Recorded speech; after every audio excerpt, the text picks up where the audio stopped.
Hello, Katden lovers and Katden followers, by Alden Richards.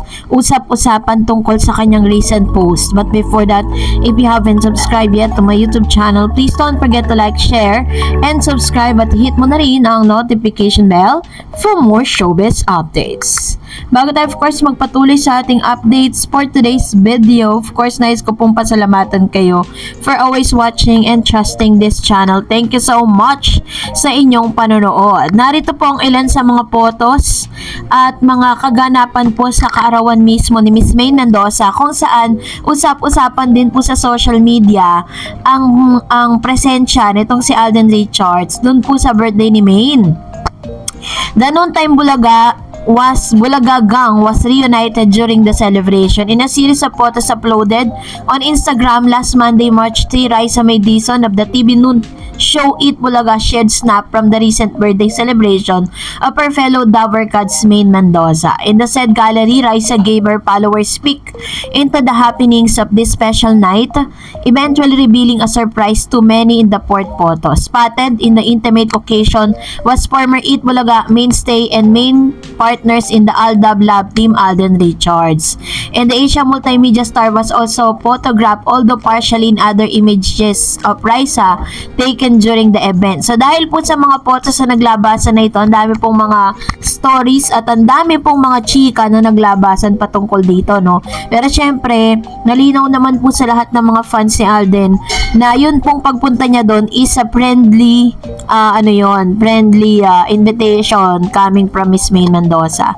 And of course, si Miss Catherine naman po is nag-post po siya sa kanyang IG account. Sinabi niya na magkakaroon po sila ng parang isi-sell niya yung kanyang mga clothes, no? Talagang tatanggalin niya yung mga, magbabawas na siya ng kanyang mga ginagamit kasi sobrang puno na daw. So abangan po natin yan. May binigay siyang location kung saan at kung kailan. Base po sa kanyang IG account, sabi dyan March 15 and 16, 11 AM to 6 PM. So sa Avire Tower, Quezon City, doon po ninyo makikita at doon po ipepresenta lahat ng mga gamit ni Miss Catherine, no, na kung saan ibebenta niya po na isang beses niya lang ginamit. And of course, syempre ngayong araw or kahapon Monday, sa IG story niya din, ipinlex niya yung kanyang pagwo-workout, no, kasama ng kanyang coach. At nakita natin na talagang may pinaghahandaan at talagang parang kasama na sa daily routine ni Miss Catherine Bernardo yan. At ngayong araw, pag-usapan natin ito dahil nag-fuel ang ilan sa mga ito pong post ni Mr. Alden Richards. No, kahapon, nag-post po siya ng isang black and white na photo na may caption na steady.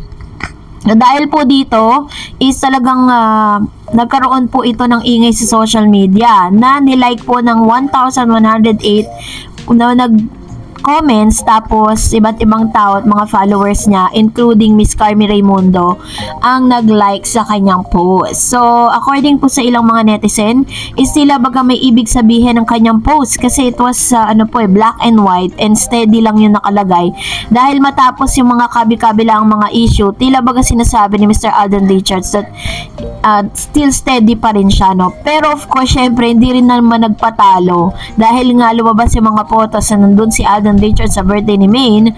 Hindi rin nagpatalo ang mga Aldab fans. Sinasabi nila na kinukumpara nila yung post ni Miss Maine Mendoza na parang naka-black and white na ito pong pinaka-background, ano, na katulad ng ito pong si Mr. Alden Richards sa black and white.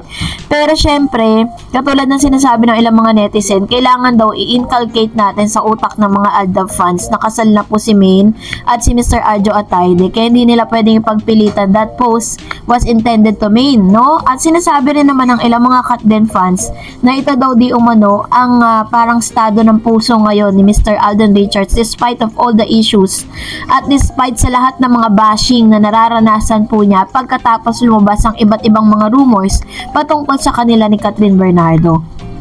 What is good thing about this one is at pinapakita lang ni Alden Richards that she's still peaceful and steady sa kung ano man yung mga naririnig niya kasi imposible kasi na ano yan, hindi nakakarating lahat sa kanya dahil social media yan, napaka-powerful niyan.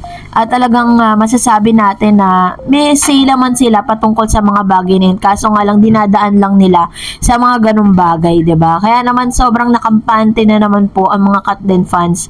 Dahil katulad ng sinabi ni Alden, steady lang siya.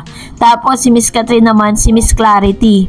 Ano kayang kaugnayan ni Miss Clarity tsaka ni Mr. Steady sa mga nagaganap ngayon kay Catherine at tsaka kay Alden Richards? Yun po ang malaking katanungan ng mga netizen. Kaya nga po talagang yung pananahimik po nila is very powerful dahil talagang hindi mabasa ng mga netizen kung ano ba talaga yung nangyayari at nagaganap sa kanilang dalawa.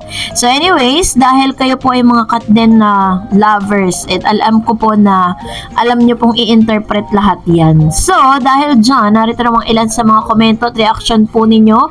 Unahin natin si Miss Erin Panganiban. Wala na silang makontent. Haka-haka, oy Permin, wala ka bang content no? Ungas ka, pakialam mo ba? Wala ka bang natanggap na ayuda? Sabi ni Mr. Dan Vergara, di yan ang bunad si Christopher Min, kaya ganun Katden forever.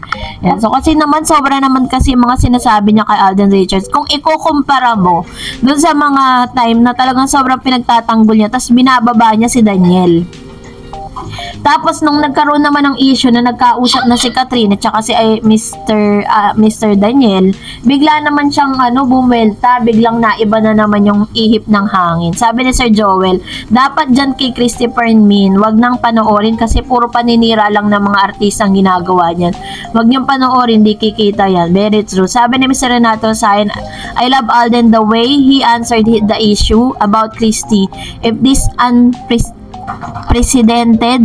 I don't care about Christy. If what is rules in the industry, she looks stupid and scammer. After all, Alden is a big time after all. Ayan. Thank you so much, Renato Sayan, sa inyo pong komento, no? Dahil totoo talaga na marami talaga na parang nagkaroon na ng trust issue kapag po si Miss Christy Permin ang nagsalita.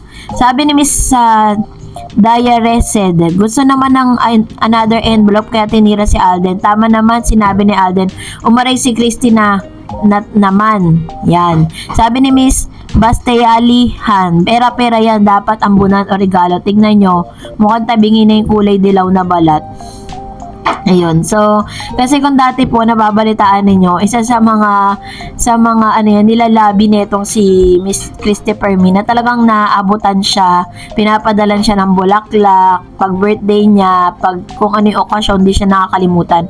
Baka siguro nakalimutan siya ni Alden Richards sa padalan, kaya ganun na lang yung kanyang mga pambabash na sinasabi dito kay Mr. Alden. Kasi magtataka ka naman diba? Kahit naman talaga sino, parang wala siyang consistency sa mga sinasabi niya. Sabi ni Miss Marilu Santos, hi Miss RS, thank you for your updates about Katden. Let's face it that Katden is very popular despite of so many negative issues throwing to them, is spreading fake news just to destroy and put them down. But no matter they do, they can destroy and break Katden. Ayan. Salamat po Ma'am Shi Marilu Santos. Another, sabi niya pa continuation ng kanya pong ng kanyang sinabi. Sabi niya, in a business, the owner of any company would choose a person whom they think could boost and can bring big profit to the product that will be introduced to the market. The strategy, get someone who is reliable and have the selling power to the product that will be sold to the market. Then have it. It's that way they choose to be. Yan. Salamat po Ma'am Shiha sa inyo pong palagian at pagbibigay ng opinion sa mga isyong ito. Sabi ni Regido Katipon, dapat itong dalawang chismosang alam ng babase source, nagbe-base sa source, ayaw sabihin kung sinong source, bali-balita lang pala ang pinatamaan na isang taong nag-repeat, di naman pala kayo manhid o susunod, magbalita na kayo ng tunay, sana tamaan talaga kayo. Ayan, sabi ni Mrs. S. Gibrol, dapat may batas sa mga showbiz paparazzi na hindi tama na silang pumupunan sa buhay ng isang artista. Actually po, kasi they are really a public figure.